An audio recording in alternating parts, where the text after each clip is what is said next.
दानियाल साहब, आपने काजी फाइसा साहब को तो महीनों पहले अनाउंस कर दिया था, तो कंट्रोवर्सी खत्म करने के लिए अनाउंस कर दे नए चीफ जस्टिस का नाम। प्रॉब्लम क्या है इसमें? देखें जी, काजी फाइसा साहब का नाम हमने 1 महीना पहले अनाउंस किया या 10 दिन पहले किया, 2 दिन पहले किया।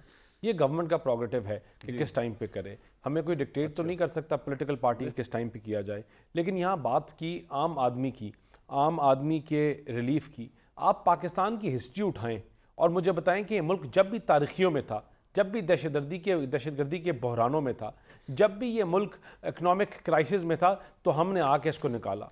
हम वाहिद एक पॉलिटिकल पार्टी हैं जो कह सकती हैं कि तामीर और तरक्की के सफ़र में अगर मुस्लिम लीग नून का आप टाइम निकाल लें तो ये मुल्क तारीखियों में चला जाएगा। वो बिजली का बहरान हो, वो मोटरवे हो, वो इकोनॉमिक हलचल हो, या आज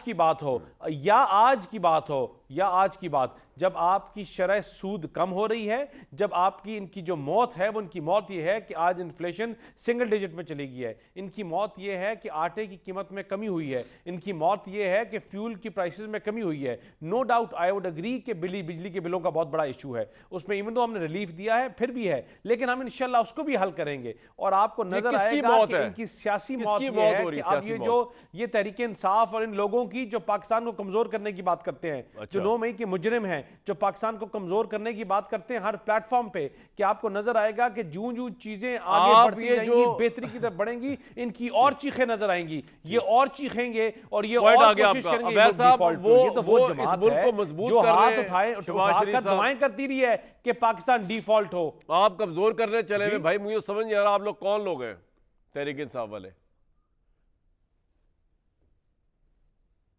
अवैध साहब आवाज आ रही है आपको? जी क्या फरमाया आपने? मैंने कहा जनाब, आप लोग इस मुल्क की जड़ें खोखली कर रहे हैं। शहबाज शरीफ साहब इस मुल्क को बचाने चले हुए हैं। मैं तो हैरान हूं भाई। छोड़ दें ये तशद्दुद का रास्ता, छोड़ दें एहतजाजी तहरीक। देखिए सवाल ये है कि अभी दानियाल साहब जो है वो बहुत सारी मौतें गिना दी उन्होंने पीटीआई की। क्या वैसे ये पार्लियामेंट में बैठे में ये अंदाज जो है गुफ्तगू का नामुनासिब सा है, अच्छा अंदाज होना चाहिए।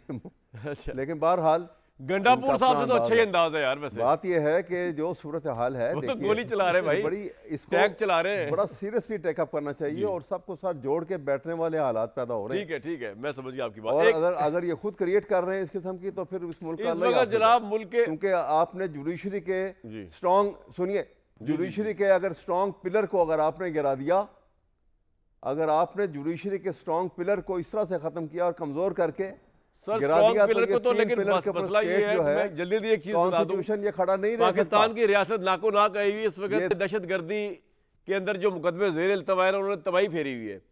मतलब कहने का मतलब ये है कि इनका काम भी था ATC का कि उन्होंने जल्दी जल्दी काम करना था ताकि पाकिस्तान की सिक्योरिटी जेओपर्डाइज ना हो, टेररिस्ट जो है उनको फौरन इंसाफ मिले। प्रॉब्लम ये है, मेरे सामने जो वेरीफाइड फिगर्स है, पंजाब में 23, KP में 13, सिंध में 32, बलूचिस्तान में 9, आज़ाद जम्मू कश्मीर में 10, इस्लामाबाद में 2 इंसदाद दहशतगर्दी की अदालतें काम कर रही हैं। लेकिन इसके बावजूद नेक्टा के इदारा शुमार के मुताबिक 2023 में दहशतगर्दी के ज़ेर इल्तवा मुकदमात का तनासुब बलूचिस्तान में सबसे ज़्यादा, यानी कि 34%।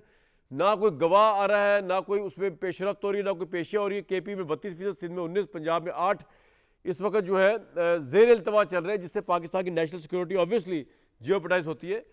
मुल्क भर में 605 मुकदमा ज़ेर इल्तवा है। तो इस वक्त रियासत ये समझती है कि या तो मिलिट्री कोर्ट्स के हवाले काम किया जाए ताकि ये फौरी इंसाफ तो हो,